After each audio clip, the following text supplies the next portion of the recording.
Good evening, everyone. Hope you can hear me. We have come out of closed session, and we're going to start our meeting. It is 6:30 at this moment, and we are going to begin with. We have no. Let's see. We're going to begin with a Pledge of Allegiance, and we'll follow that with a moment of silence. If everybody will stand, please.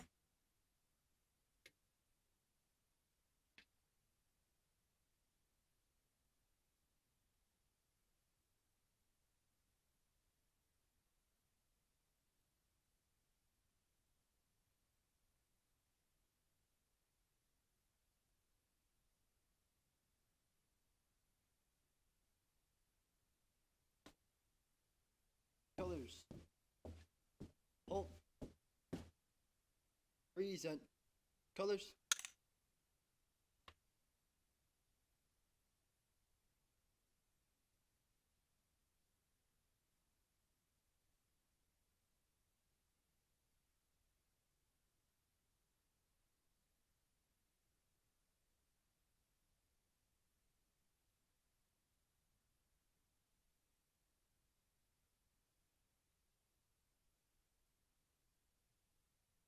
Port.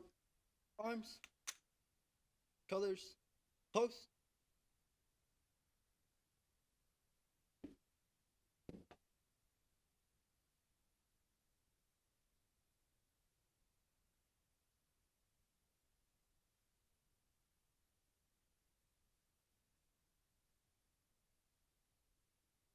Colors turn.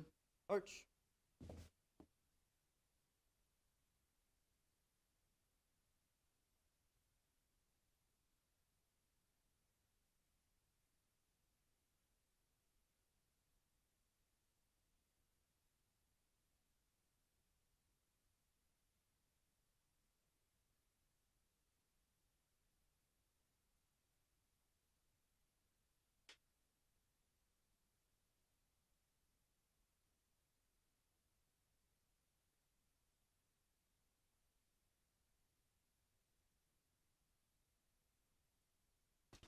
Everything's working.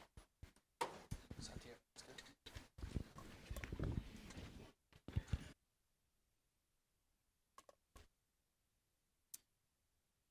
Okay, board, do I have a motion to approve the agenda? I hear a motion, I hear a second. Any discussion? All those in favor say aye. Those who oppose say nay. Motion passes 7-0. Mr. Benway, we have some accommodations of student, staff, and community achievements today, don't we? Yes, we do, Madam President. Thank you for having us, Dr. Price, Board of Trustees. Our esteemed guests, thank you very much for coming tonight. We have a lot of folks here for other parts of our agenda, but I'm glad you get to watch my favorite part, which is where we get to honor our excellent student and staff for their accomplishments. So if we could have our fantastic Board of Trustees and Dr. Price come on down for our commendations. We have a total of 5 commendations tonight with 2 larger groups. And we're going to ask when we get to each commendation, we want to make sure we recognize the parents and the supporters of those that we're commending as well. So if you're here and your student or your family member is being honored, we're going to ask that you stand so we can clap for you and for your support as well. So our board is here, Dr. Price is here. Our first commendation are the School Board Recognition Month Calendar Art Contest winners. Come on up.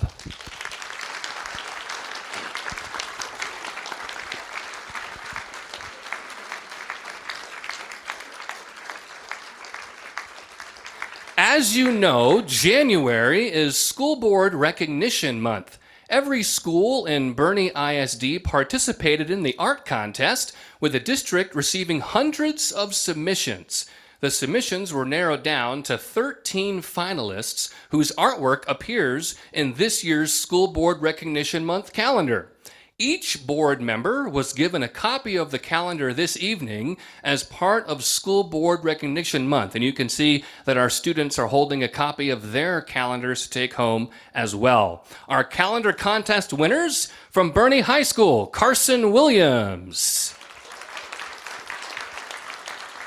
From Champion High School, Eleanor Nagy. Boerne Middle School North had 2 winners, Jackson Olivo and Cindy Weller. Boerne Middle School South, Isabella May. Voss Middle School, Brooklyn Lee. Cibolo Creek, Eva Lazaro. Currington, Tucker Thompson. Fabra, Chasen Williams. Fair Oaks Ranch, A.J. Serrano. Herf, Aaron Borowski. Kendall Andrino Wilson. Van Rob, Emily Elrod. Also here tonight are some of our art teachers and some administrators. If you are an art teacher or one of their admins, please stand or raise your hands. We want to recognize you as well. Thank you all for being here tonight. And let's have one more big hand for our school board calendar recognition winners.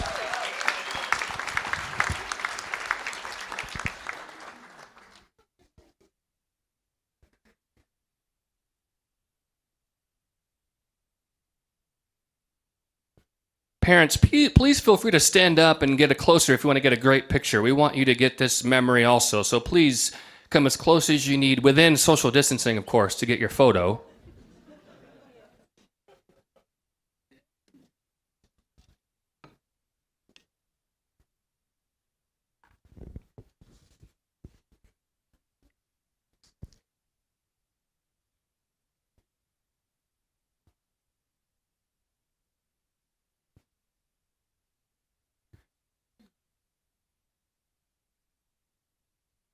Thank you all again, and congratulations. You did a great job on that calendar.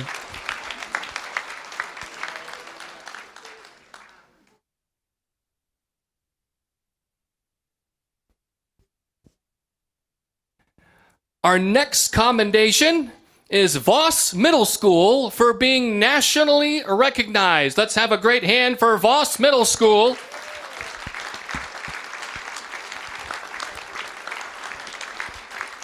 If you're here from Voss, please come up front. We want to make sure you're up here for this award. Voss was named a 2022 Texas School to Watch by the National Forum to Accelerate Middle Grades Reform and the Texas Association of Secondary School Principals. Voss joins approximately 50 other campuses across Texas with this distinction and honor. State leaders selected Voss for its academic excellence, developmental responsiveness, and organizational structure and processes. In addition, Voss has strong leadership, teachers who work together to improve curriculum and instruction, and a commitment to assessment and accountability to bring about continuous improvement.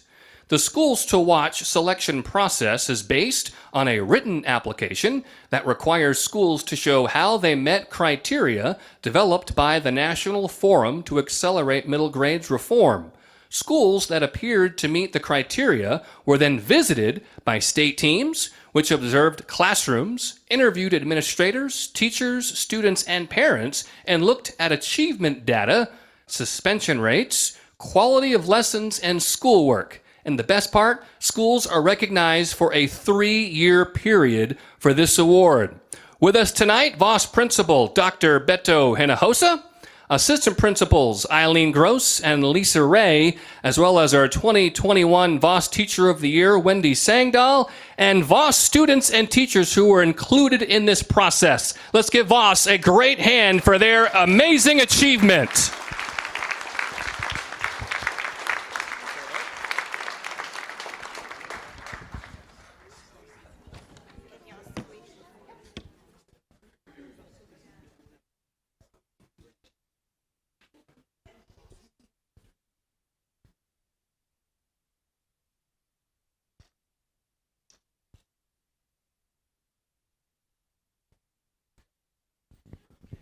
Congratulations to Voss, a national award. Great job. Our next commendation is the Boerne ISD Business Department and the district for being awarded a Transparency Star in the area of debt obligations by Texas Comptroller Glenn Hager.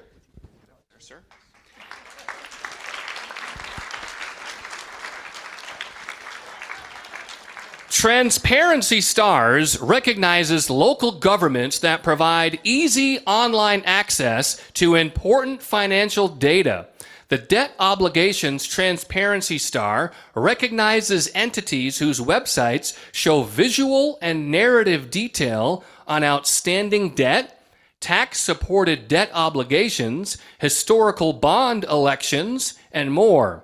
The Comptroller's Office launched the Transparency Stars program in March 2016 to recognize cities, counties, school districts, and special purpose districts making important strides towards greater government transparency. Here with us tonight, Chief Financial Officer Wes Scott, Administrative Assistant America Jones, and former Administrative Assistant Joan Wiley. Congratulations for a Transparency Star, a statewide award.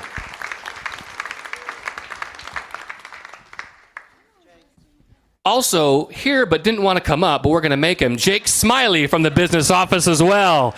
He thought he could wave and be done with it. That's not how it works in commendations.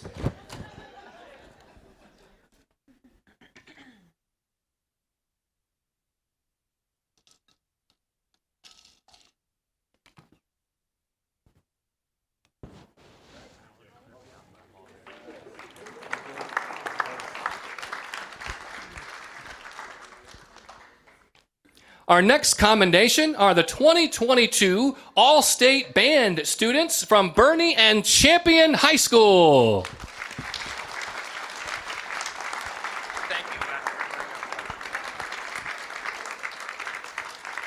Boerne's Savannah Strauss and Connor West were selected to the Association of Texas Small School Bands All-State Squad, while Champion's Ethan Ratliff earned a spot on the Texas Music Educators Association All-State Band. This is the second year in a row that Ratliff has been named All-State. Becoming an all-state band member is one of the highest achievements an individual band student can earn, and less than 0.5% of all participants can earn this honor. This has been a record-breaking year for both the Chargers and Greyhound bands, as both schools set school records for region and area qualifiers. Also here tonight, Champion Band Director Jason Younts, Boerne High School Principal Mr. Shane Wilson, and we also want to congratulate Danny Person, the Director of Bands at Boerne High School. Let's give Mr. Person a hand as well. Congratulations to our all-state band members. Let's give them one big round of applause. And now a photo with our board and Dr. Price. Mr. Younts, please join.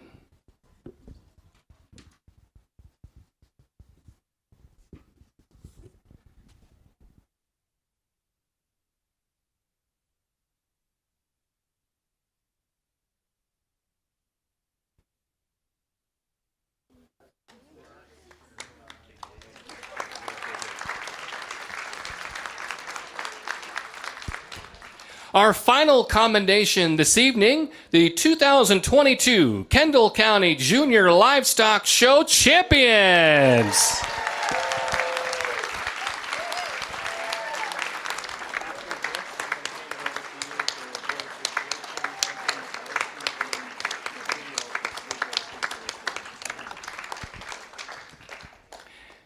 Over 40 Boerne ISD students earned the title of champion at this year's Junior Livestock Show. BISD students were named champions in categories such as Grand Champion, Reserve Grand Champion, Ag Mechanics, Breed Champions, and Reserve Champion. The students you see in front of us are just some of the students who were a large part in helping raise over $1.5 million at the auction. At next month's board meeting, we will invite the other half of these students to be commended. We are proud of the hard work and dedication of our ag students. A special thank you goes out to our ag teachers for their work as well in helping our students succeed. And I believe we have some ag teachers here. If you're here, please raise your hand tonight. There we go. Thank you very much for your hard work. And let's have our parents of these fine folks stand up and thank you for all that you do as well. We really appreciate your support. Thank you very much for being here. And now if we could have a photo with our board and with our great champions from the livestock show.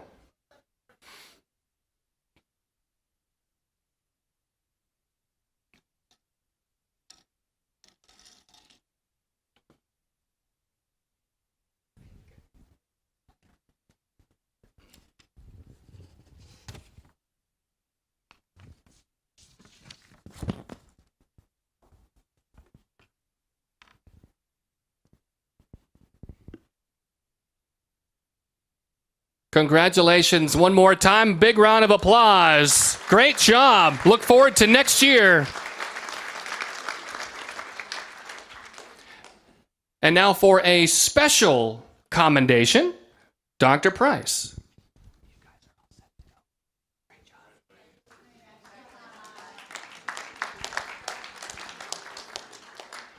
We'll let you go back to your chairs. This is for you.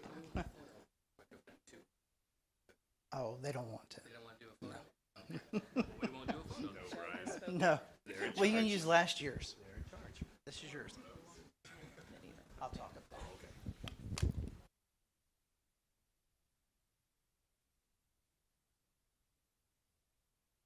Did you come after me?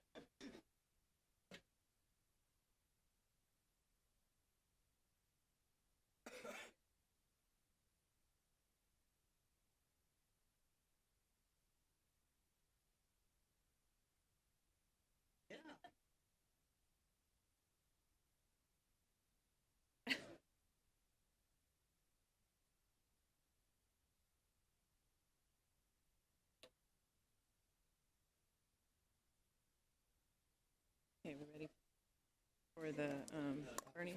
Oh, nope, not yet. Okay. All right. I wanted to take just a few quick minutes to recognize 7 very special people in our community. I knew these were great people until I had to actually work very, very closely with them the past 2 years. I have watched them keep the vision to keep the schools open as our forefront and to make sure that our students lost as little learning as possible. And that hasn't been easy. It's a lot easier said than done. And I admired them before, but I admire them even more because we live in a society that doesn't always get along, and a time when it's very hard to please everyone. And for them to have a clear vision and understanding and not let it get deflected at times when it became very tough to stick to their decision to open the schools, to make sure that we had the materials that we needed to keep the schools open, materials for our staff and for our students. I don't think that we could have come through this the past two and plus years without this group of people being the team that they are, because you have 7 different individuals and they are only a board when they're sitting in front of this group and the meeting's called. And they've been able to have differences of opinions in this because it's such a tough decision to make sometimes as we went forward. But I admire them because they pulled together. And we wanted to tell you thank you. You have some gifts in front of you, and they're small tokens. One of the things I'm very happy to kind of highlight, we have Darcy. Where's Darcy? Darcy Beard, come on up here, because I want them to take out the gift and show, someone please take that out and show the audience what her and her students made. I love art, and I love that the fact that throughout this evening you saw the art and the fine arts being highlighted, whether it's music or the drawing. And I wanted the board to get a chance to tell you thank you for making sure this happened for them. And again, a small token as we go through to let you know that your unpaid jobs are very well appreciated by the community. So it's too late. You're here.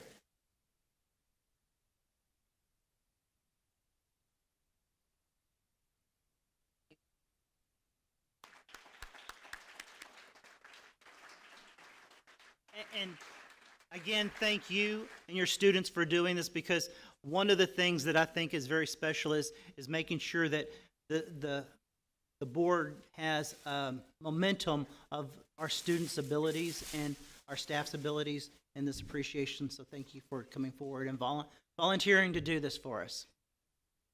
Thanks. And now we'll turn it over to Mr. MC Brian. Ernie Insider. Madam President, Dr. Price, we have a special Board of Trustees Recognition Month video that we'd like to show for our audience tonight.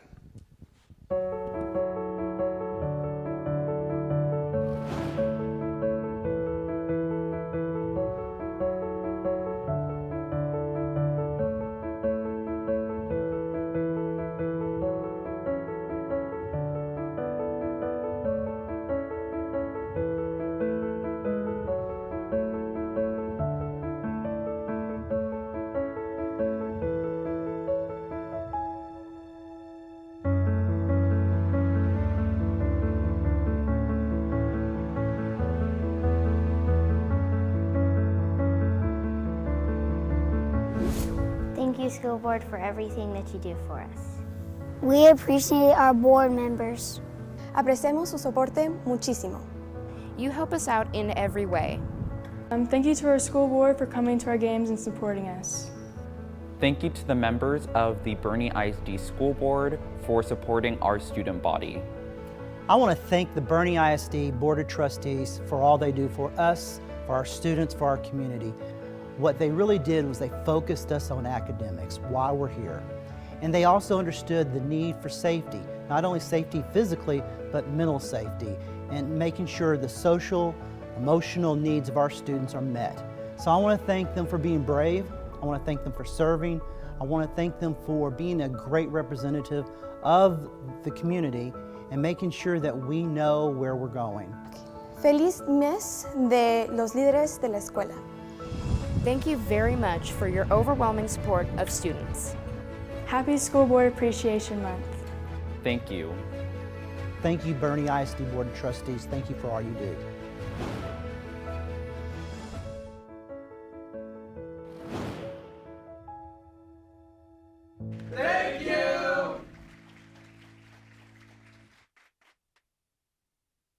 Thank you, and it is a true honor and privilege to be a part of this community and serve, but to watch the learning and these kids and the amazing spirits that they have is what it's the biggest reward ever. So it is truly a gift to serve. I'm sure our other board members would say something similar. Anything else? Okay. Thank you. I'm trying to keep the tears back here, but it is truly a pleasure to serve with this amazing team and Dr. Price and his cabinet and all of the teachers and principals and our students and parents. Thank you. And our community too, and our law enforcement. I could go on. So I guess next on the agenda is, let's see, as far as there's no action from our closed session. So next up is visitor comments. And just quickly we'll read that just briefly. Under our policy, of course, the citizens may address. We'd welcome citizens to address the board. You've signed up for this meeting, and the sign-up sheet for speakers is placed, of course, at the entrance and must be signed to be heard. and citizens may not address individual personnel concerns or other items that might infringe on the rights and privileges of others. And then I won't bore you with reading this, but I would like to invite Mr. Edward Rogers up to speak.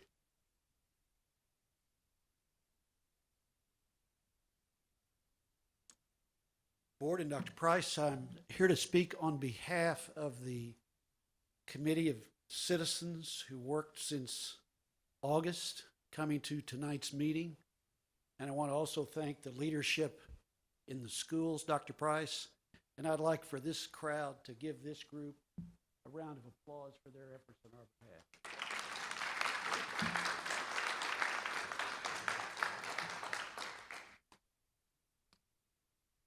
I often tell people that not only are there 10,000 of us seniors out there, there's 10,000 students. And my effort over the next 4 months, along with the team that has been working together so diligently, is to try to get as many of those 10,000 on my side of the community out to vote for those 10,000 on the other side.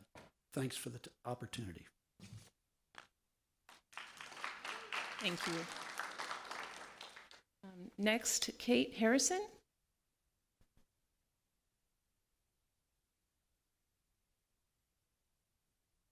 Thank you very much for the opportunity to speak to you. I just wanted to give you my perspective on this long-range planning committee.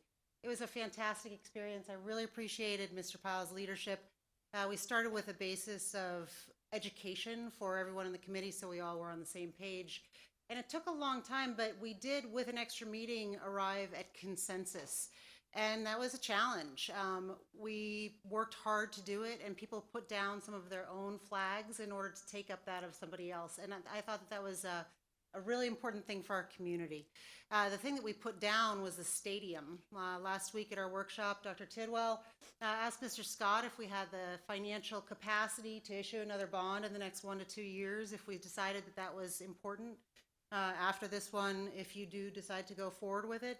And he said that we do, and I think that that's a really important thing for us to know and acknowledge as we move forward, because that's important for us to do the stadium correctly in a way that we're going to be proud of for the next decades to come. Lastly, we fumbled at times because we did not have a long-range strategic plan for the district. We've talked about this. I think that we should turn ourselves very shortly to developing that plan. As a district, there are many people who are willing to help and engage in that process so that every hard-earned dollar that we ask our taxpayers to give to us is used in consistency with what our vision is. I think that's a really important thing, is to put that together. The second thing I want to talk on briefly is COVID. I'm coming to you as a physician who spent 20 years practicing emergency medicine in large academic institutions. I've treated COVID patients from the beginning of the pandemic, from the critically ill to the critically worried. And both types of those patients suffer in different ways. It's had a profound impact on our society to be going through this. COVID is now endemic. It is here to stay. It is something that we will be fighting with for a long time. And I think we need to move our strategy away from the current kind of harsh measures that we're using to one of normal risk mitigation and normalizing our behaviors. And what that means is encouraging vaccinations and just things like washing our hands and covering our nose and mouth when we sneeze and cough. I really think that the profound psychological impact that COVID has had means that we need to keep our kids in school every single day that we possibly can. In that note, I would ask you to end your policy of having kids who are exposed to a household positive COVID stay at home for 5 days because it's not effective. So thank you very much for considering that. Thank you very much. Okay, Dr. Price, you have a report for us? All right, currently we have enrollment of 10,410 students. We continue to grow, and I think it plays into Mr. Pyle's recommendation coming up. The other thing I wanted to hit on was COVID positivity rate. Today we had our highest, and we are at 467 positive, and I know that's not all that's out there. It's what we know about, but we can only report what we know. The good news is we are about 90% ADA. The realization is that normal for us is about 95 to 96%. Last week, on Friday, we dropped to lows in the 80s, and I feel a lot of that was COVID, but some of that was people listening to San Antonio schools not going to school and thinking, hey, we shouldn't either. But it's back up, and I think we're going to continue to see that improve over the next couple of days. I wanted to let y'all know that our P-Tech Academy has released their application, and we are accepting those. We're up to 12 in just a few days. We would love to have 120, but in the first year, reality, if you get 50 in a new program, that's doing pretty good. One of the things that I believe a response to COVID that we are all seeing across the country is a shortage, a staffing shortage. And we are no different. We have had openings. I think I saw a head blow. If we're giving money away, might as well. One of the things that we're going through is a staffing and compensation audit through Texas Association of School Boards. We do this on every couple of years, and I fully expect with the shortage to continue, and that especially the hourly folks, I don't see us going back down, but we're going to wait for their recommendations. We hope that this not only helps us retain our current staff, but attracts, and that's one of our 4 goals is attract the best so that we can be the best and retain the best. So you'll be seeing that. I also want to remind folks that at Christmas, part of our longevity and rewards, we gave all of our teachers $1,000 that we knew that the teachers were doing extra. They were covering classes, they were having longer hours, trying to do makeup work with students, and so we went ahead, and usually that was $500, and we went ahead and did $1,000. Where also we gave everybody else besides teachers $250. So we're trying to use some of those ESSER funds to retain and keep our people understanding that this has been a tremendously hard 2 years where we have asked people to do a lot of work, and I think everyone from our custodians to our teachers to our principals, everyone's tired. So it's just a little bit we can do to get us through this. Which leads me to the next thing. For the past 5 months, we have had a long-range planning group working together, and anytime you get 80-plus people together and try to come out with one outcome, it's always pretty interesting. You are going to have 80 different people thinking 80 different things. I believe they've done a remarkable job of coming together. I want to remind everyone who wasn't here last Tuesday, Ernie Powles, who is the head of that committee, did a preliminary presentation to the board, and with the idea that it would give the board a week to reach out to the committee or to admin for clarification. And I know there's been a lot of questions and clarification throughout that time. And we've asked Ernie to come back with as many committee members who would like to be here. First of all, so we can thank them. So those on the committee, could you quickly just stand up for us so that we could acknowledge?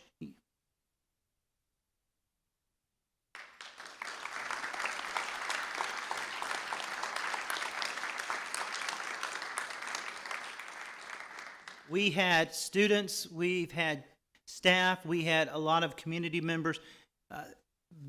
Ernie did a very good job of culling from across the district, from Fair Oaks to Boerne, throughout Kendall County, and making sure there was great representation from all groups, all age groups. And I think you were very impressed last week, but Mr. Powles, you have a presentation for us? All right.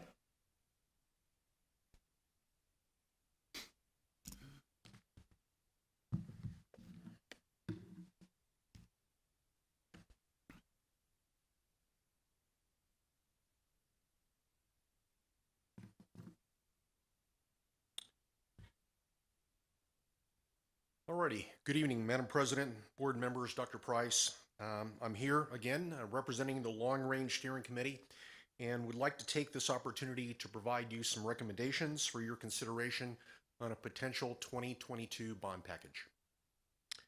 Just as some background, the last time BISD had a school bond election was in May of 2016. That bond package was valued at $175 million and passed with a single proposition by a margin of 73% to 27. It included the construction of 3 new campuses, Voss Middle School, Van Rob Elementary School, Herf Elementary School, and various other expansions and upgrades to accommodate up to 2,800 additional students. Student enrollment at that time was 7,900 students.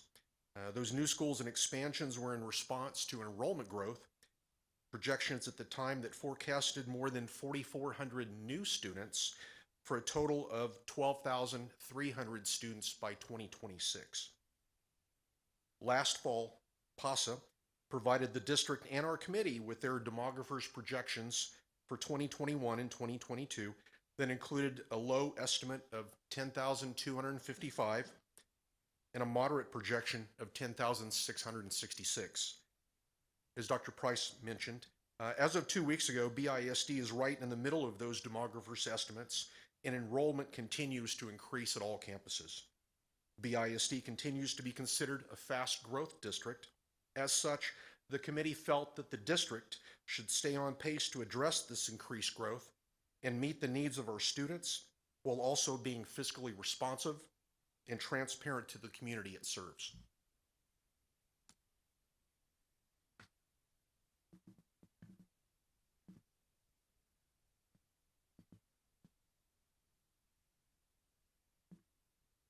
Alrighty.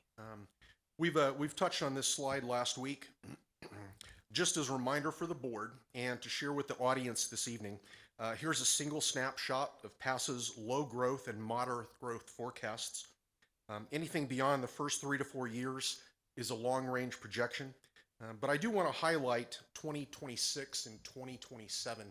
It's kind of hard to read out here in the audience, but in 2016, the demographer's projection of 12,300 by the fall of 2026, you'll notice as compared to the number here, it looks like we may hit that number earlier, possibly 2025 school year.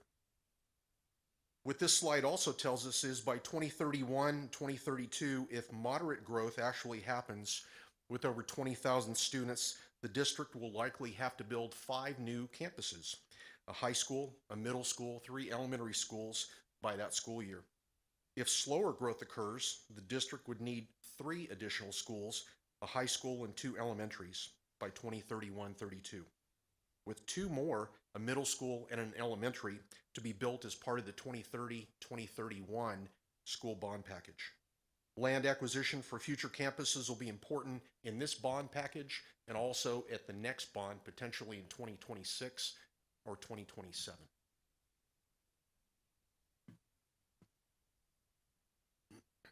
Here's a snapshot of our committee's work over the last 5 months. We toured several facilities across the district and received numerous presentations. During our many group discussions, the committee looked at the immediate needs of the district, but also talked in small groups about where the district might be going in the future. Topics such as, do we need a 3rd high school or a 4th middle school as part of this bond package? If not, how long can we delay to avoid this overcrowding? And also, when should our next bond package occur to address these concerns?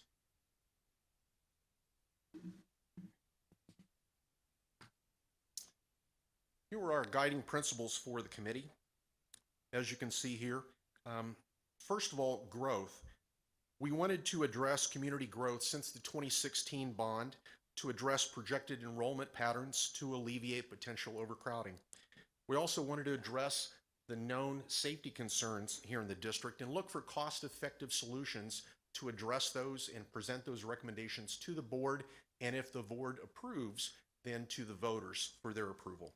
And lastly, we wanted to look at additional district-wide needs at our campuses to meet the educational requirements for the 21st century learner.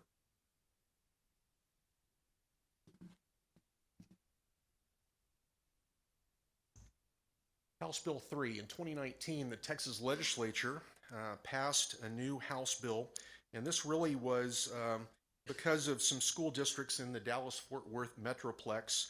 They were bundling some large projects, such as stadiums, for example, into growth propositions. So as a result, the legislature said, no, for those large projects, we need to bust those out into separate propositions. As you can see here in this first bullet, if your district is building a stadium over 1,000 capacity, that needs to be in a separate proposition, along with the others on here, whether it be an auditorium, a rec facility, performing arts, housing, or technology. And we'll talk about that here shortly. The second bullet talks about some language that needs to be in a proposition going forward.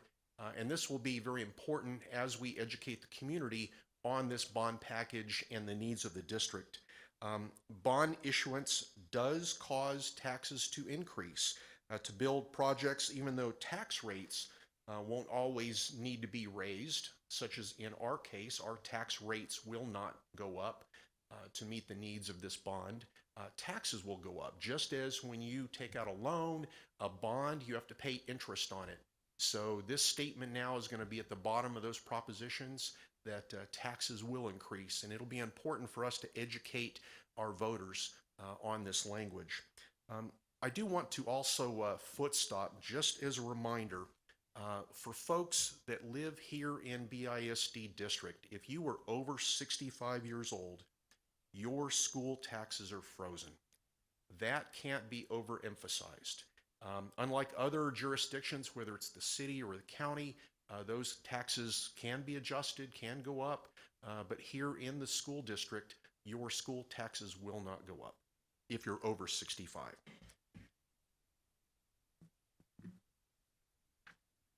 Okay, I want to briefly touch on 3 of the thumbnails here on this proposition board. You're familiar with this. I presented this last week. First thing I want to talk about is just some numbers. The top left, that elementary school number 8, that will have a capacity of 800 students for elementary school number 8. The second thumbnail, expansions there at the secondary campuses. This will allow us to expand capacity of about 1,200 students. And then on the bottom, the second one over the old admin building, to do a renovation of that building, we're talking about increasing capacity by about 300 students. So with this bond package, we can expect to add capacity up to about 2,300 to 2,500 students. It could give the district a realistic capacity of around 15,000 and take us to 26-27.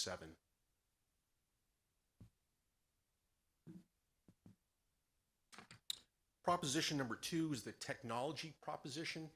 This proposition totals at $3 million, and this is our portable and handheld devices for our new campuses, elementary school number 8, and also for the expansions of the secondary campuses, and also provides a refresh for devices at all of our campuses. Once again, the specifics on this is portables and handhelds.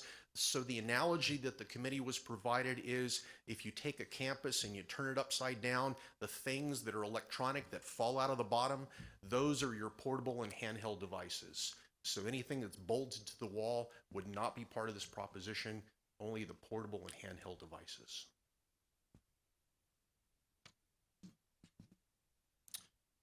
All righty. With that being said, pending any questions from the board, our committee would like to ask for your approval on this bond package as presented and consider calling for a bond election this spring.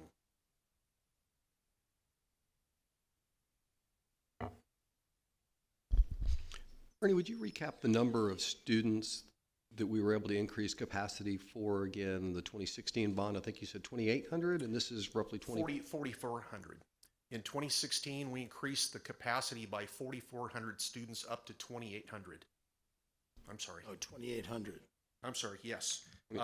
I was mixing the statistic. Yes, we increased it by 2,800 in the 2016 package, and for this package, it would be 2,300.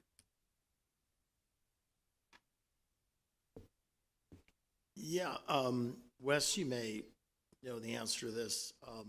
We touched on capacity at last week's workshop.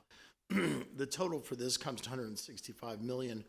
What were the assumptions used regarding not having to raise the tax rate, and what would the capacity be in terms of additional debt on any bond based on your analysis? The primary assumptions we used were property value growth of 3% for the next 5 years and 0% after that.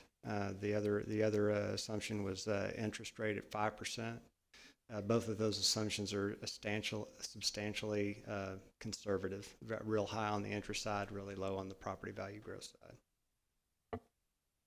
Because our appraisal growth has averaged 7-8% over the last 9% last year. 9% last year.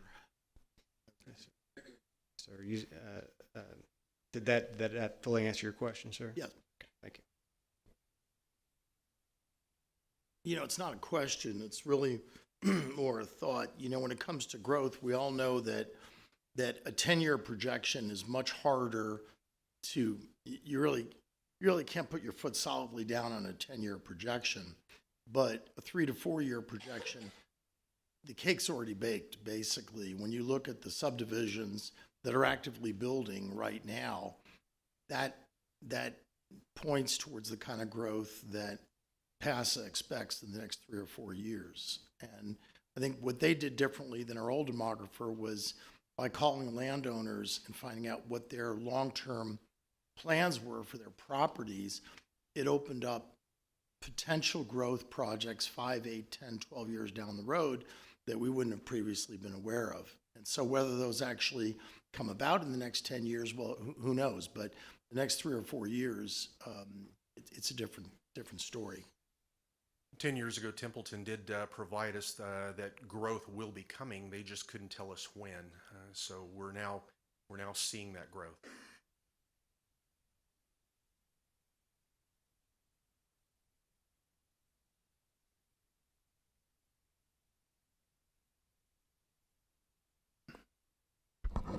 Let me call up our bond attorney, Clay Binford, and let him go over the next steps for each of you. And Ernie's still here if you have other questions as we go through. Thank you, Board. Thank you, Ernie. Madam President, Dr. Price, the Board, Clay Binford representing the district as bond counsel. Before you tonight, in order to effectuate everything that was just presented to you, there is a bond election order. And the process for calling the election and putting all of this into motion is essentially a move to and approve the order that is presented before you. The dollar amounts that have been presented, the 2 propositions, the mechanics for the conduct of the election, the coordination with the various administrators for the 3 counties in which the district is located are all embedded within that document. The only thing that is not complete at this point in time are the finalization of the various polling locations and polling times. Those will not be known until we get into the election call deadline, which is February 18th, at which point we have delegation authority within that document to supplement it with the final information received from those various elections administrators. So this is the only time this item will need to be presented to you tonight for consideration, unless you'd like to consider it at a future meeting, at which point I remind you that your deadline is February 18th in order to call for a May 2022 election. If you were to modify the propositions or the dollar amounts, that would need to be discussed and included within your motion. But as presented to you today, the only thing you would need to do is move to approve an order. If you do that today, we will then take that election order and we will translate that into the various languages in order to complete all of your postings and publications of notice. We will coordinate and assist in the information that is presented to the community in order to determine that it is factual in nature and not advocacy, which is prohibited by law. And then we will assist you with the conduct of the election and ultimately come back and canvass the election results, at which point in time you would have the authority to issue bonds based on your schedule as to when you would like to sell bonds and deliver the proceeds for construction of the projects that were then approved by the electorate. That is the process based on what you have tonight. That is a very high level. If you have any questions, I'm happy to answer them.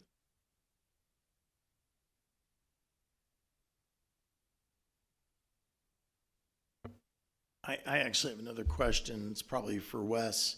The 165 million on the two props, in the 16 bond, we sold it over 2 years. We sold half it in 16 and then half it in 17. What do you envision for this bond? I've been talking with the administration about what their needs are going to be. We'll issue bonds on what we think they can spend on an annual basis. And so I anticipate that we'll be issuing bonds over the next 3 years, more than likely.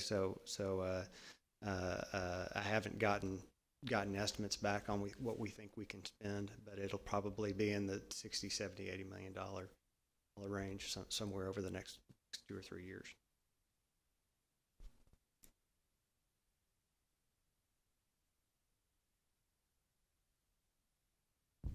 Clay, I want to say thank you for your guidance. I know you were met with us last week and been part of this process.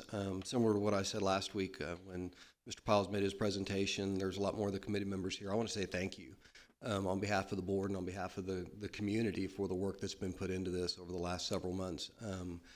When I joined the board in 2015, Donna Sharp, who's our president now, said something to me that has stuck with me for a long time to this day, and it is every decision that we make needs to be in the best interest of the students while keeping the interest of the taxpayers in mind. And I think what the committee has presented tonight is well representative of that, and I'm just very appreciative to the committee for their work. Thank you. I appreciate that. And with that, I'd be happy to make a motion, Madam President. Welcome to hear one. I would move to approve the order calling a bond election in the district for May 7th, 2022. I hear a motion. Do I hear a second? Okay, motion, and I have a second. Are there any further questions or discussion? All those in favor, then please say aye. Aye. Those who oppose, say nay. Motion passes 7-0.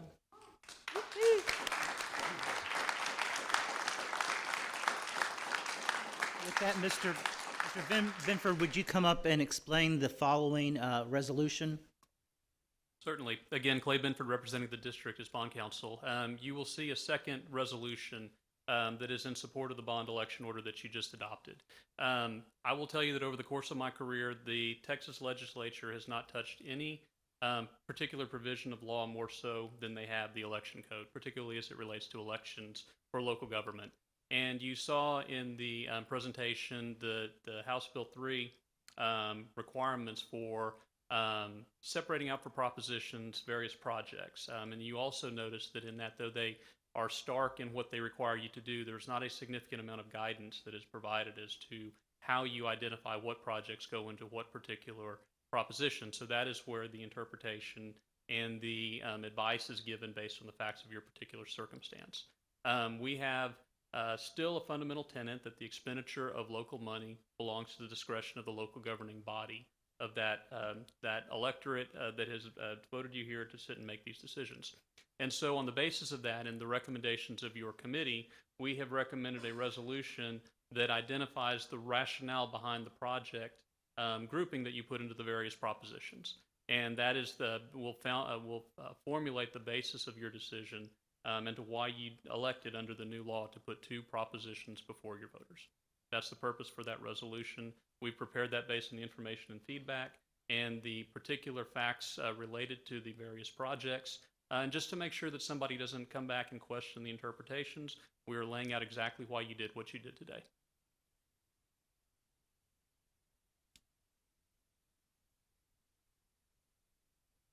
So board members, I'm sure you've read through that. Do you have any questions? All right, with that, I'd like to hear a motion. Madam President, I move to approve a resolution in support of the order calling a bond election. Motion, and I have a second. Any further discussion? Hearing none, all those in favor, please say aye. Those who oppose, say nay. Motion passes 7-0. Thank you very much. And I would like very much for us to, if you don't mind, take a photo with the long-range committee members who happen to be here this evening. You as well, Council. So if you don't mind coming on up, and we really appreciate all of the work and time and energy and talent that you have put into this.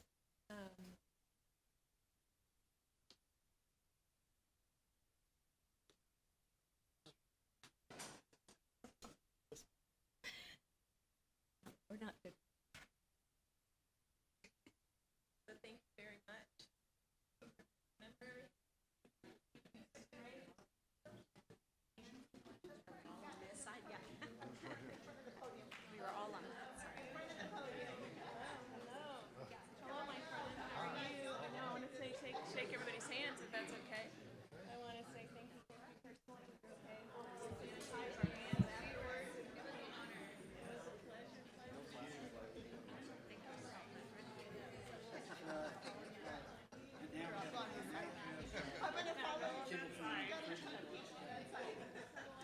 We're up in the middle of this. Where's Ernie? Where's Ernie? He'll be right here. Come here, Ernie.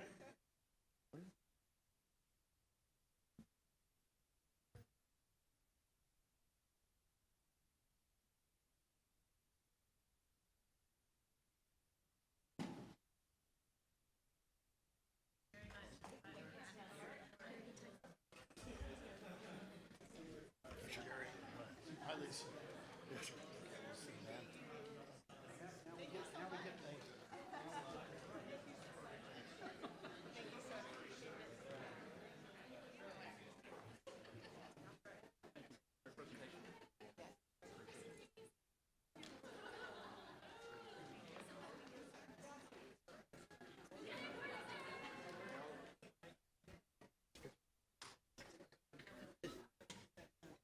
Weird.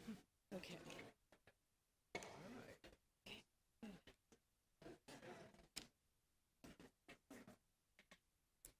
That was exciting.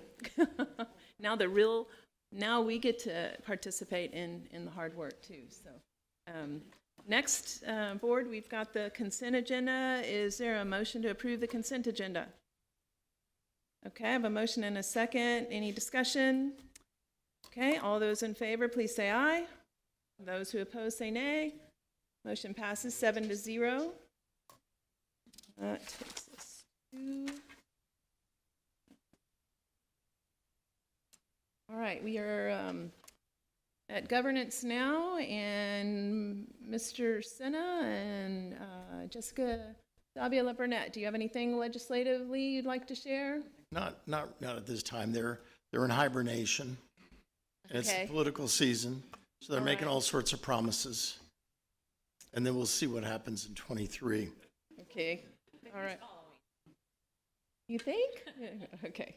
Well, I do think budget-wise, it sounds like the state of Texas is going to be in pretty good shape next year financially, so that's encouraging. Maybe they'll raise the basic allotment of funding per pupil. That'd be nice, but we'll see. So, Carlin, Garrett, anything on the Finance Committee? Sure, I'd be happy to report on that. We did have a meeting on the 18th of January and discussed various items. The investment report that we just approved in the consent agenda we had gone over. There is a new policy having to do with expenditures related to bonds that we followed in the past, but it's officially now put into a local policy. There's been a legal policy in the past, so that also was part of the consent agenda. Talked a little bit about budget and budget amendments that are going to be coming up later on with Mr. Scott. Also in the consent agenda was an additional investment pool that we added. Not that we're getting great returns on any of our investment pools, but there was an additional one that could give us a little bit better return. And then we went over the bond election orders that we just passed. So. Very good. Thank you. How about whole child? Carlin, Jessica? I'll just touch on that very briefly. We did meet last week. Ms. Gayla Fair and Annie talked about kind of our 3-year plan, and then Ms. Pritchard talked about some of the grade 8 emotional skills, but I'm not going to take a whole lot of that because Annie's going to present that to us next. So, Very good. Dr. Bidwell, technology. Specifically is continuing with our technology interns program. There we have 6 that are continuing to work with us, and big thing, not only are they learning things, but they're working towards special certification they translate into employable job skills. It's pretty great. So is there anything in addition to that you would add, Patty, about the internship program? We are starting to work with some of our vendors to see if there's opportunities for them, maybe for helping with some real world experience or exposure and possibly some summer work, but it's still early on that. And so we have reached out and are doing that investigation as well. Thank you. And the only other thing that I'd mention that does fall under technology is monitoring attendance. And, you know, a couple people asked me questions just last week. And I know we harp on it a lot, and I think sometimes we know because we deal in the numbers all the time, but I think sometimes folks don't know, whereas parents or some teachers even, 1% difference in attendance may not sound like very much, but it's the difference between having money for a raise and trying to figure out who we're going to cut. And so there's a lot of things right now, especially with COVID, that are very annoying to have to do, and particularly we have the online schooling, depending on if people are quarantined, or sick, and it can be very frustrating, but just a 1% difference in attendance can be a gigantic effect on our budget. And so we very much appreciate all the work that anyone does to try to keep those numbers up. Obviously not just for the revenue, but also because it helps get our kids where they need to be. But the practical matter of it is very small differences in attendance have very huge impacts on our budget. So thank you for everything you're doing to keep that up. That's it. Thank you. Maritza, Boerne Education Foundation. Let's see, we had a meeting last week. From Purse Mania, I think we had a profit of about 40,000, so that was pretty good. Appreciate everyone's support on that. And then, of course, Rock On is March 26th, so hopefully everyone's marked their calendars to attend that huge event. And they're planning a really exciting evening since it's the 25th anniversary of Boerne Education Foundation, so hopefully we'll have lots of folks out there. I think that's it. Thank you. Thank you very much. And as far as instructional programs, I think we have a next meeting on the 9th of February. So facilities, Maritza, Rich, I guess we didn't have a meeting, did you? We haven't met. Okay, and we haven't had a safety and security meeting. Jessica, anything on communications? I know last month you said we kind of went on hold a little. Okay. And then that fund committee, transportation, Rich, anything there? Well, we definitely have meetings. We meet every 2 weeks, and we just found out we'll be meeting through June with the deadline of issuing a report to the city and the county. The city sounds like they're planning to go forth with a bond initiative in November.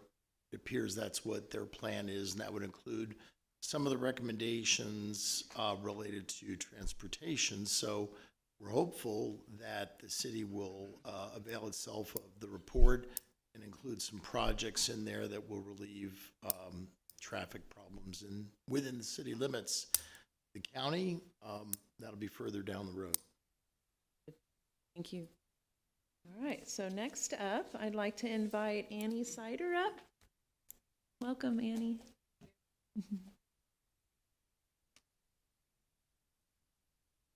Good evening, Madam President, Dr. Price, and School Board. Tonight I'll be covering special education in Section 504.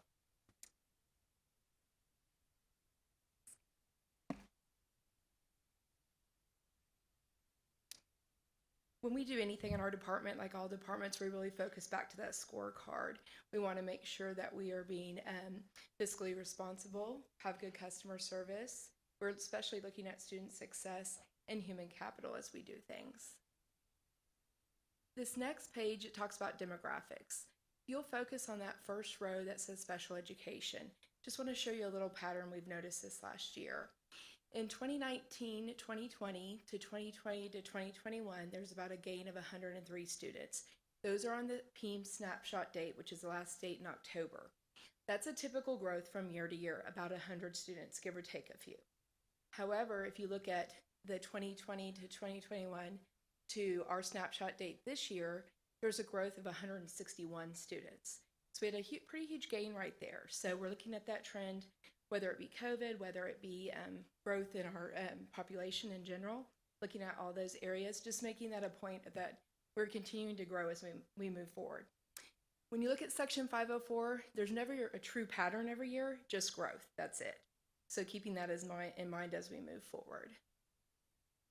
The next slide we have up here, which is some just interesting facts to look at overall, you'll see at the top, D&Q means does not qualify. Out of 153 initials that were done starting at the beginning of the year till now, we have 19 that are D&Qs. They did not qualify with a disability area or needing specially designed instruction. Interesting fact is 14 out of those 19 were parent request. The others have come through, our MTSS, which is our multi-tiered systems of supports teams on the campus that work to support students. So we've had some really good referrals.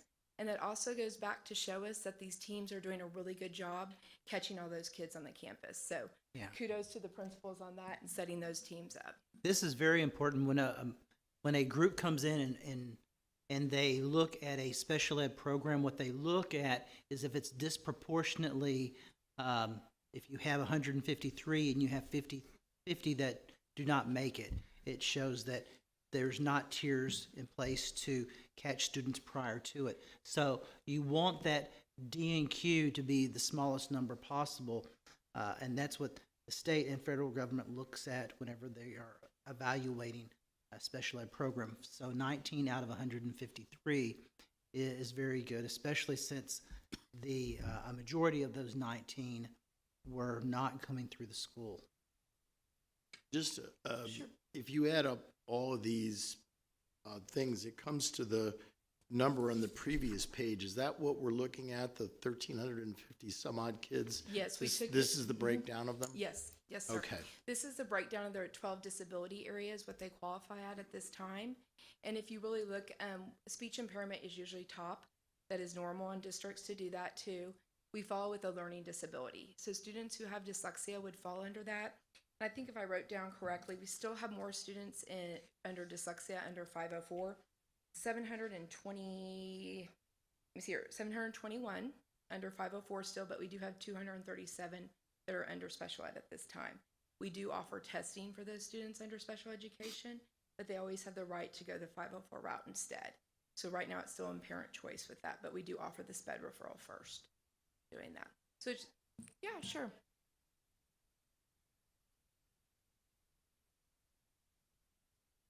I would have to go back and look at that to see. A lot of them we do, they're private school or they are homeschool parents that request a lot as well. And we do a free service that all school districts do to those who are residents or have private schools in our area. And most of them come from that area as well. Yeah, but where they qualify, I'm not so sure. I could go back and look. Yeah. Any questions on that one? In our whole child committee that we were talking about a little bit earlier, we have 5 overarching goals. The first 2 goals really focus on student success with academics. When we look at those are kids who are taking the STAR test in special ed, who qualify for special ed in grades 3 through 8. We try to focus in that area. We have in the reading, language arts, and then also in the math area, the meets. We have approaches, meets, and masters. They're at the meets level at 31%. We're trying to push them on to 35% of those students in special ed 3 through 8 are at that meets level instead of 31%. That's our overarching goal. We have activities that we've created on our committee under these to help improve the students, moving them forward. We're going to do a lot of differentiation training this summer and working with gen ed and special ed teachers on kids in the classroom and how to level things to their ability and how to get all kids involved. We're also looking at, we've talked with our math coordinators and looking at multi-sensory approach to doing mathematics, more hands-on, using all your sensories at that point, in all your modalities, I should say. We're also looking at writing. We already started with pre-K. We've done a training for pre-K teachers to work on writing skills to get started at the younger level, moving up forward in that as well. On goal 3, that's another one, provide ongoing professional learning. There's some areas we've covered in that. One of the big things we're going to do is send out a survey through our K-12 system in this spring out to parents, teachers, and students in special ed and 504 to see what their needs are, what they feel they need in different areas for, teacher training, their needs as students, what they need, and also as parents. That's one of our big areas we're going to cover in that professional learning there for teachers and staff as well. And we have already done an FBA, which is a functional behavior assessment that leads into a BIP, which is a behavior intervention plan, if I could give you a few more acronyms. We've already done that training by our BCBA, Board Certified Behavior Analysis. She has come in and done that training not only for teachers, SPED teachers, but also for our teaching assistants. A lot of our teaching assistants collect data as well as our teachers to create good behavior plans for kids. So that's one of the big trainings we really pushed out of that committee as well in doing that. The goal 4 over there, leverage instructional technology in a way that accommodates individual learning styles. When we send out that survey, we're working with the digital technology department to create questions that meet both of our needs. When we get all that survey information back, we're going to push out the different staff development during the Boerne U training piece, doing that. So that's a huge piece in that too as well. We also have some things we're looking at to make sure students know how to use their online resources, whether it be STAR tutorials, dictation systems on the online programs, things of that nature as well too. And then goal 5 we have up there, engage parents and families in shared decision making. One of the big pieces with that we've talked about is the transition teams from 5th to 6th grade and 8th to 9th, how to really get in there, and maybe during dyslexia nights, they're working on a plan right now. If we're going to pull the kids in with the families, let them do a tour of the campus, see who their contact people will be as they move to the next grade level. That way they see the campus a couple more times than some of the other students because they need those visuals and need to know where to go for help in doing that. Another thing under that goal 5 is student-led IEPs. Those have been around for years. They just keep coming back in different forms, better and better every time. So we're looking at some training for our teachers this summer in that area as well. Our 18 plus program. This program is definitely growing. We're super excited about that. We have currently, here's some current student placements. When we say placements, those are jobs for our students that they have paying jobs. We might take them still because they might still be in the coaching phase, and others have left us independently for them. You'll see those areas up top. We also have 18 additional areas as well that we move about between. We try to rotate every 9 weeks so we can give different skill sets to kids to see where they do their best and where they would be employable at. The neat one that we have in place, you'll see at the bottom, is the BISD operations. We're excited that we have 12 kids at the 18 plus program that we're going to start working on their food handler's license, and they're working in our cafeterias trying to get ready for that as well too. So that's a nice push, and we're excited about that partnership in there too. Ms. Cedar, if I may Yes, interject, I also wanted to highlight that these students will, once they're completed with their training and their certification, will be eligible for compensation. So they will be paid employees of the district at that time. Yeah, good stuff. How do, there's a list of the companies there that have our students there working for them. How do companies find out about the program, and is there a way that they can find out and enroll or sure sort of thing? How we kind of started with it and what we've been doing is our Jennifer Ratcliffe is our teacher over the 18 plus program, and she has some job coaches. They'll go to companies when we see student interest. If there's ever a company that's interested, if you want to tell them to come to me, or we can head back out to them and make that connection, definitely. So it's kind of built off of word of mouth, and then also of student interest to go out and get new job sites that would be of interest to the children. I say children, young adults, I should say. Yeah, definitely. Okay. The next one, this is a really good Before thing you go too. on real quick. Yeah, sure. Also remember that's one of the emphasis in the bond election is to take the old admin building and convert that over, because that program is growing so big, along with the academy, have those students there so that they have a place of their own. Right now, we have those students in an old portable. Yeah, that'd be a great opportunity. The Texas Workforce Commission, this is a great link into the community. Once students are old enough, we start when they're in 10th grade to start building that relationship, connecting families. They're on board with this as well when they meet with our Texas Workforce representatives. We have 32 students currently, which is great. Usually we'll have 12 to 18. So this is a really good thing. We have 32 students already connected. They follow them from 10th grade all the way on out. They could follow them into their freshman year in college, or depending on what route they go, they could follow them into jobs, things of that nature, to job coach them. So we have a handful of those kids at each campus in their career prep course.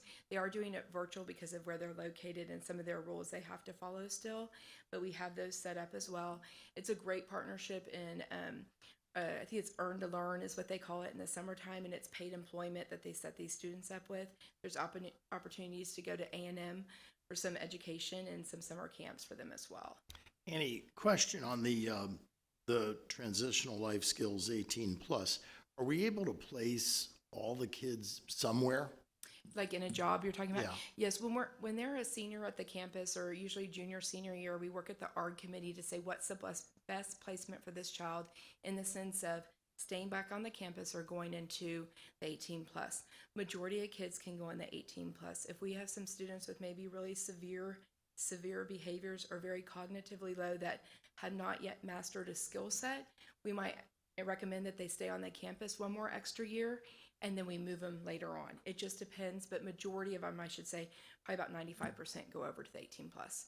And it's better over the years. We've been talking to them as the kids are coming up in the younger grades. So 3-5 years from now, we'll see a different trend that parents are accepting for them to go over. It's been hard for parents to know that there's a new program, things of this nature, and the expectations for it. So but it's been good.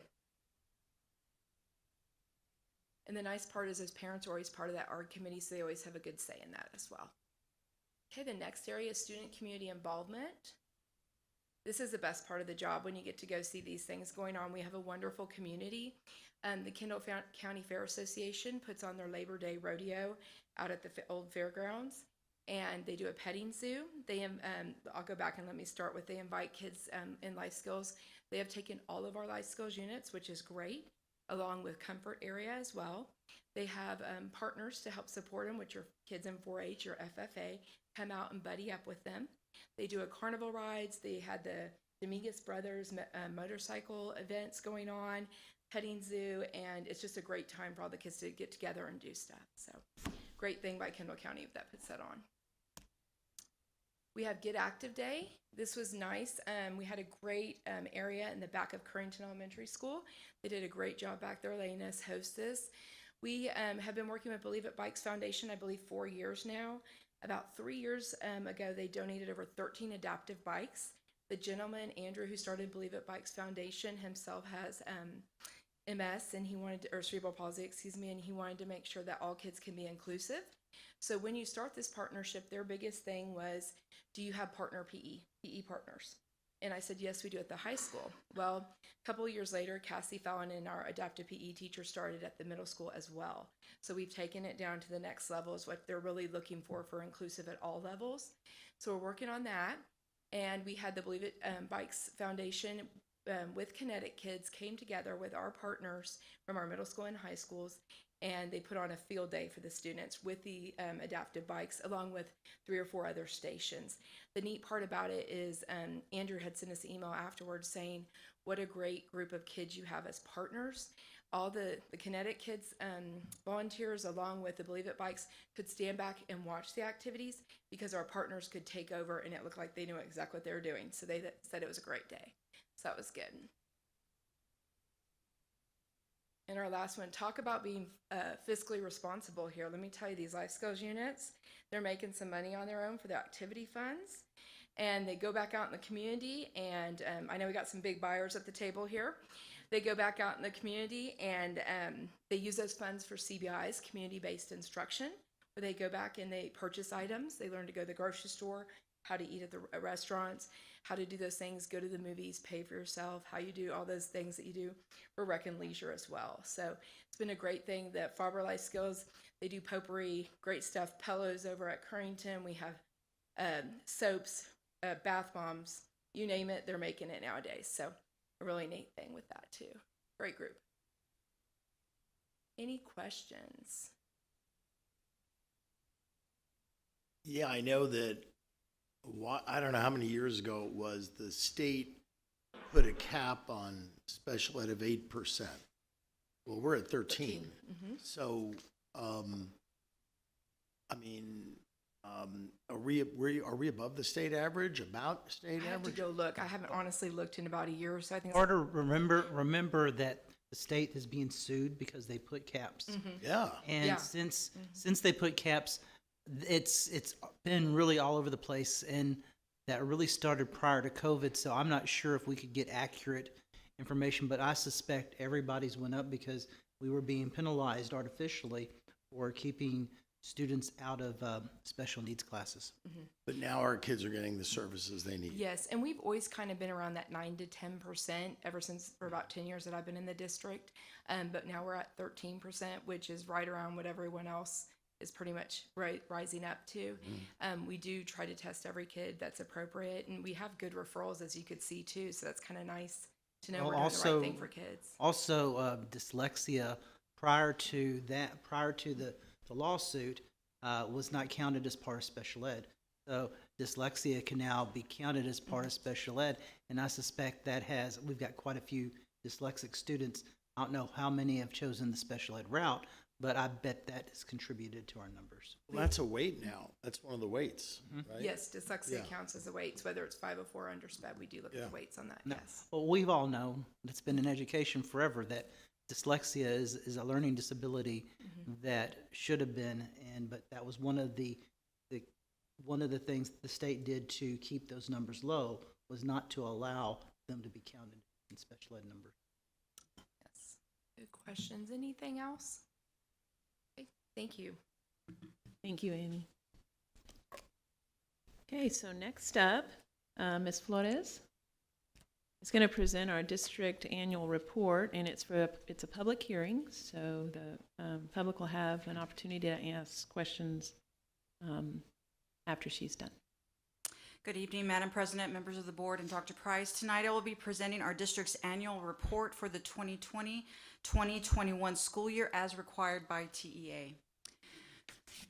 The district annual report has 7 sections. I'll be reviewing and referencing our latest TAPER report, our PEIMS financial standard report, our accreditation status, campus performance objectives, a report on violent or criminal incidents, and our student performance in post-secondary institutions. And of course, at the end, there is also a glossary.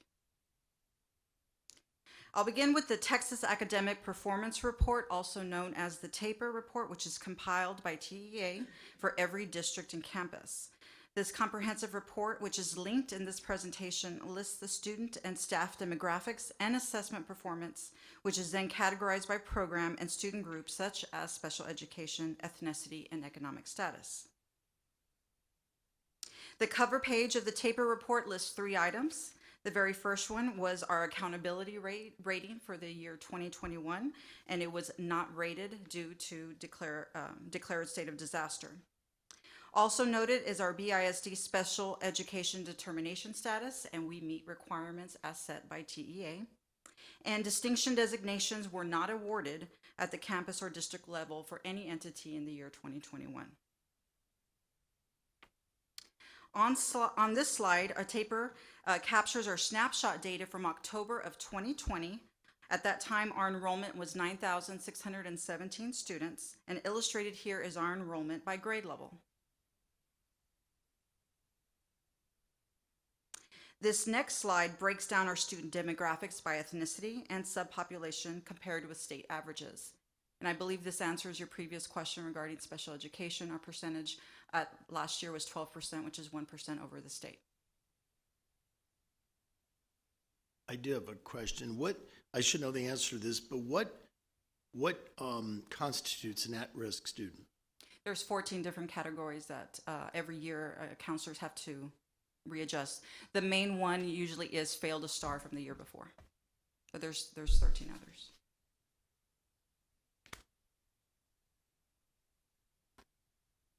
This next slide breaks down our staff demographics by position type, also our teachers' graduate degree percentages, teachers' year of experience. This slide is very interesting. I'd like to highlight that here in our district, teachers between years 11 and 20 plus, we have our percentages way over the state percentage. So that's good. We have very experienced teachers here in BISD. Our teacher turnover rate is shown as slightly lower than the state average as well. The taper's biggest section is on our spring 2021 STAR results. As reported previously, our participation rate was at 97%, and our performance percentages in all three levels, approaches, meets, and masters, we did show a decline from the 2019 school year. In the chart, I highlighted that although we did see some declines, our drops were not as significant as those experienced by Region 20 and the state as a whole. Yeah, that comes through clear, especially with the follow-up slides you're about to show us. Particularly in math, our drop was a lot less than the region or the state. And of course, you showed us earlier in the year the plan to attack that drop. I know we've done some diagnostics. How do you feel things are going in terms of, We're projecting forward, sir. We're moving forward. Okay. Next month, I'll have a presentation on progress monitoring, so I'll be able to give you more information on that. Well, we definitely saw that, yes, because some students were in and out of instruction during that school year. So yes, we did see some, but the overall COVID slide, we're seeing it here, but we didn't see it as big as Region 20 in the state. So that's good. And also remember, one of the stressors and elementary principals can share with this is that we had to reshuffle our students over and over again last year so that we could keep a balance and serve both the in-person and at-home students. And quite a few of our students had 3 to 4 different homeroom teachers last year, which a big part of learning is your environment and understanding your environment and understanding the rules and making that connection with that relationship. And I believe besides the virtual, that movement did not help It disrupted the learning. Yes, absolutely. This next slide highlights each performance level and our drops in the areas, specifically in reading and math, compared to the region and the state. Again, you will see that we did experience some drops, but not as significant in most areas as the region and the state did. The taper report also broke down STAR data specifically for the bilingual and emergent bilingual subpopulation. This is one of our most vulnerable and actually fast-growing subpopulations here in Boerne ISD. So as a district, our students did see declines in large percentages as compared to the all-student group, especially in the area of reading.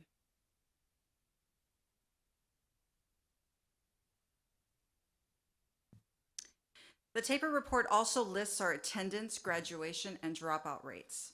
But please keep in mind that this data lags a year. So this is from the 2019-2020 school year, although it is reported in year 2021. Our dropout rate remains very low, and I would like to also highlight that our percentage of students graduating without an endorsement is below the state average. This is something that we've been personally working on and very hard here at the district, because prior to this year, that percentage was higher than the state percentage. So we are working, and our efforts are showing that we are trying to graduate as many students as possible with an endorsement. College, career, military readiness data also lags a year. So this table shows again the 2019-2020 data. The first item I'd like to highlight is that our percentages in each category are well above or well above the region and state data. For example, our percentage of students participating in AP exams, although it is a decline from the year before as indicated by the numbers colored in blue, it is still well above the region and the state. I'd also like to especially call your attention to the last indicator on the table. Our 2018-2019 graduates enrolled in a Texas Institute of Higher Ed, completing 1 year without developmental courses, and at least one, and an all-time high for our district at 92%. The year prior, we were at 80%. So this is really, really great information. Section 2 of the annual report consists of the 2019-2020 actual financial data for the district in each campus, and those documents are linked here for your review. Section 3, the slide indicates that TA suspended the assignment of accreditation status for the 2021 school year. Section 4 are campus performance objectives. Each campus develops their campus improvement plan and updates their progress towards meeting those goals. And all campus plans and the district plan is linked in this presentation for your future review. Section 5, we are required to publish a report on violent or criminal incidents that occur at each campus. The report is linked on the slide as well, and you will see that is in the 1920 school year. In the 2021 school year, we had 0 violent or criminal incidents on campus to report. Section 6, student performance in post-secondary institutions. This data is compiled by the Texas Higher Educating Coordinating Board and reflects graduates from the 2019 fiscal year who enrolled in the 2020 fiscal year in college. The top chart shows Champion High School, who graduated 429 students in 2019. And out of those 429 students, the breakdown of where they enrolled in their first year's GPA is noted. The bottom chart shows Boerne High School, who graduated 311 students in 2019, and their breakdown data is shown there below.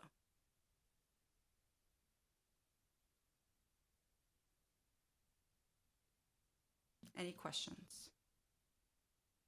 The Texas Higher Educating Coordinating Board.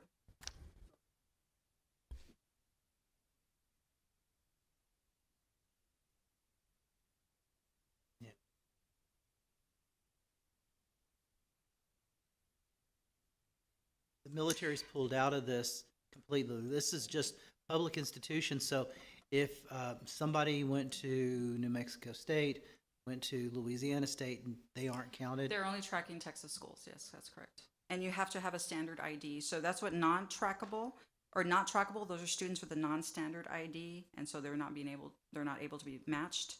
And not found is they had a standard ID number, but they were not found in any specific school in Texas. It's not found. That and even you can look at the GPA for the independent and the Rices, those type of, they can't collect that information either. But this is purely, now, I would still like to see our going to college rate improve all across the board, not just for the 4-year, but the 2-year institution. And I do believe us going to early college will help that as we go forward. But it's a flawed system, and they've been working on it 20 years. Yeah, the state goal is 60 by 30. 60 by 30. Now, I don't know how they're keeping up with it if they can't. 60% of Texans between the ages of 25 and up by the year 2030 to have a certificate or a post-secondary degree. Currently, it's only about 30% of people get anything at all beyond high school in Texas. So that's why they're pushed. But you can tell to achieve their goal, they are going to need to track it a little bit better. So I did have a question. Page 7, the teacher turnover rate. Now I understand I asked for some numbers or what the rate was for the last few years, just out of curiosity how it compares.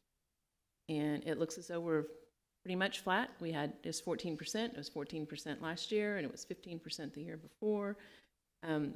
To me, that just talks to the endurance of our teachers and our leaders, your perseverance during this crazy time that we've been dealing with, you all have been dealing with, on behalf of the children. I thank you for that.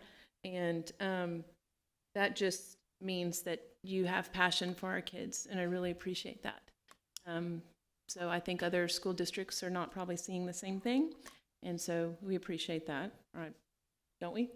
Absolutely. I'm supposed to, on the behalf of the board. And then the other question, page 6, the at-risk. Rich, you mentioned that 39%. Now that's much higher than our last couple of years. And so we know that you have worked really hard with your team, principals leading your teams and making sure that the programs are in place and to help slow down. And I think we've probably slowed it down much more than other districts. But again, we're working in our district and what's best for our kids. Do you have anything? Just that we're working deeper, not necessarily on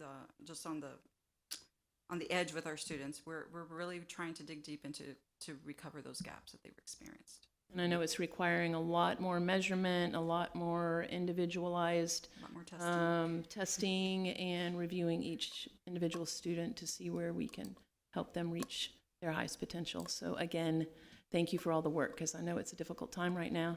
I'm just glad our kids are in school, like we said early on, and that's the best place for them so they can experience your talents and your passions. So You can't measure, you can't grow if you can't measure it, and that's been one of the things that we've been trying to do.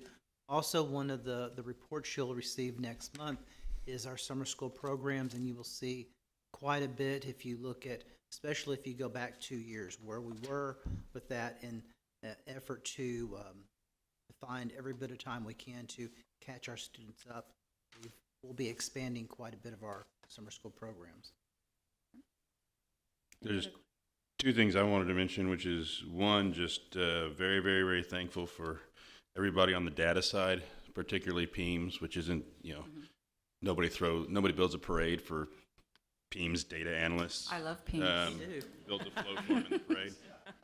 But like other things, incredibly important, not just on funding, but like Tommy, as you said, we can't get better if we don't measure it. The other part of that, I've also seen over the last couple of years, seems to me there's a number of areas where we've identified things we were not measuring correctly, and instead of trying to hide it, we've gone and fixed it a number of ways. And I love hearing anything else that comes up, because it shows that we're paying attention to that. A very minor one, I think 4 years ago, I think we accidentally doubled the superintendent's salary that were reported in PEAMS, so that's not great. People thought, well, they really wanted your job. The other thing I wanted to say is or point out is the zero criminal or violent offenses. I think that's, among other things, a testament to our SROs. A lot of other places, SROs are there basically to criminalize student behavior in the classroom and to give kids tickets, and that's not what our SROs do at all. If anybody's ever met any of them, they'll know that they're there for the kids. And,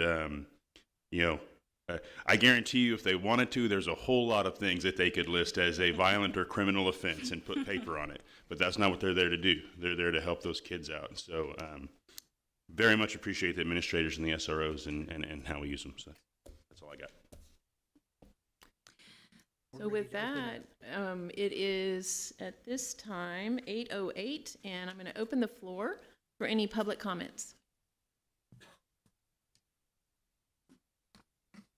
Okay, I see no hands, I hear no comments, so I'm going to go ahead and close the... Well, Madam President, I did have one more question. Oh, okay. On the college career military readiness, our 70%, how has, I know that was a feature of House Bill 3, how has that impacted us, like financially, or has it?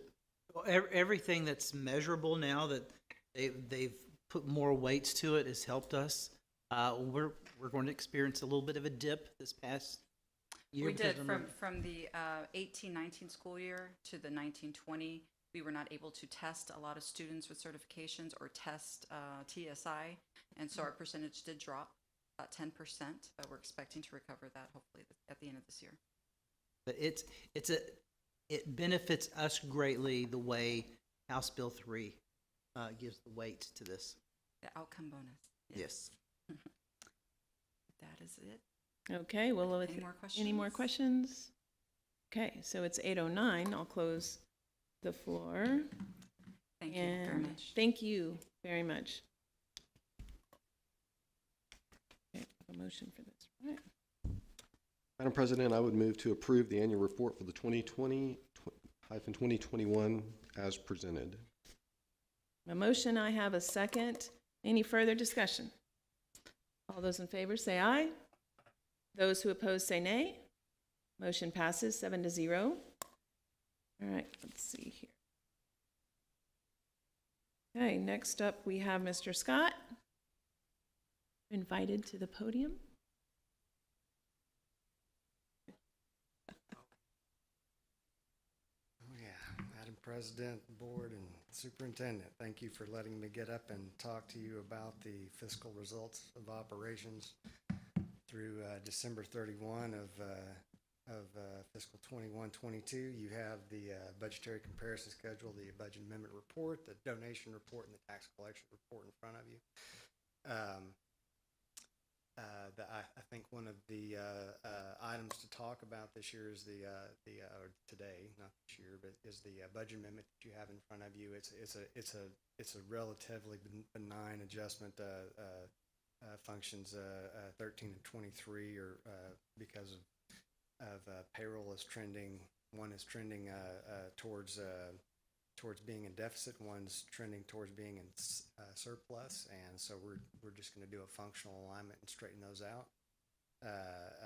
Additionally, we have TRS on behalf. We don't want any function to be over expended or not get the attention it deserves because of on behalf. So we're straightening that out according to what kind of payroll we're expending so far this year. But the most significant thing about the budget amendment are the things that are not in there at this point in time. If we look at average daily attendance through the third 6 weeks, we're trending towards a little over 9,600 in ADA. That would bring up state revenues over what's currently budgeted, about $400,000. That also eliminates recapture in its entirety. As you can see this week, and as we experienced last year, what happens with COVID and recapture as a result of that is just a roller coaster ride. So I'm recommending at this point in time we do not make any adjustments towards revenue or recapture. If we were to make those adjustments today and that held true towards the end of the year, we would come in with a slight surplus, slight deficit. It would be within a few tenths of a percent of the budget as a whole. Are there any questions about the budget? You have the donation report in front of you. The largest donation given was by the branch trust. We appreciate all donations given to the district. The tax collection report, we're coming in at 84% of the current levy this year. That's 2% over last year. People really seem to be taking advantage of the early payment discounts to a significant degree. I guess going back to the budget amendment for just a moment, I guess we'll have revenue and recapture to consider as we go on, and then the adjustment that'll bring a $10 or $15 million deficit for the $25 an hour rate increase. I'm really gonna enjoy that. Really gonna enjoy that. That's all my jokes for the evening. And if y'all have any questions about the results of operations, I'm happy to entertain any questions. If no questions, I'll entertain a No, motion. I have some Okay. questions. All right. Okay. On the Child Nutrition Fund. Yes. I know that this year, because that federal grant program, we were going to get more revenue from federal grant than we were from local revenue. Yes. But it looks like at the halfway mark, we're already over 2/3 of the way to our expected revenue. So it looks like we're going to have a substantial surplus to build up our fund balance, how would we utilize that? An effective way to use child nutrition fund balances is for one-time payoffs that you would have otherwise had to use bond funds or general funds. Like equipment or something? Like equipment. If the district thought the best vision for the child nutrition department was centralizing warehouse operations where we could have some kind of cold storage or something like that, that's a good thing to contribute that towards. Yes, sir. That's good. Good to know. Okay. And on the debt service fund page, whereas we've collected 84% of the local property taxes on the general fund, we're at 89% on the debt service fund. So I assume that means that we'll exceed the expected revenue for our INS. Yes, sir. Okay. Yes, sir. Which we'll build fund balance a little bit, and it's always a good idea to build a little bit of fund balance when it comes time to defease. If you contribute an additional amount out of fund balance towards that defeasement, that is a great benefit to taxpayers.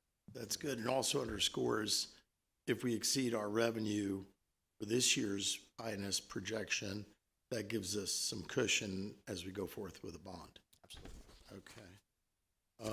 And I had one other question. Oh, yeah, on the tax, we do the discount, and the governor announced in his campaign for re-election under his taxpayer rights proposal that every district in the state give a 3%, which we already do. But it said, his proposal said not too many districts take advantage of that. Based on your experience, do we have any idea of how many districts do what we do? I don't. I had not seen that before I got here in my limited experience, and I wish I knew, but I believe the press release that part of it. It sounds like very few. So it's not a bad idea to remind our taxpayers that if you have a mortgage, your escrow company will pay the taxes early to get the discount. Or if you don't have a mortgage, pay your taxes in October and save 3%. You know, Absolutely. It's a lot of money. That's just a comment. You highlighted it on your recap sheet, and then you mentioned it also, the $50,000 donation from the branch trust, CB and Anita branch. We're always appreciative of every donation. I think when I came onto the board in 2015, I think that amount had been in the $100,000 range, and it's been 50 for probably the last 3 or 4. I was excited to see that. I know there was a tremendous commitment to education and scholarships for our children. I know CB had passed away many years ago. Miss Branch passed away this last year. So it's neat to see that that's continued on in their legacy. So. Okay, anybody have a motion? Great day. And with no, they don't want the name mentioned really that much either. Very humble about that. Okay, so do I have a motion? Madam President, I motion to approve the budget amendments, donation report, and tax collection report as presented. I have a motion and I have a second. Any discussion? No discussion. All those in favor say aye. Those who oppose say nay. Motion passes 7-0. And future business, February 22nd is our next board meeting. I do want to mention on February 7th, we're going to have a candidate forum. We have a couple of positions up for election. So if you're interested in hearing about that, that'll be on February 7th. And we'll also get to hear from Ms. Flores about some progress monitoring and an AVID report. So with that, do I hear a motion to adjourn? I have a motion and I have a second. All those in favor say aye. Motion passes 7-0. Have a wonderful evening, everyone. Thank you so very much for all you do.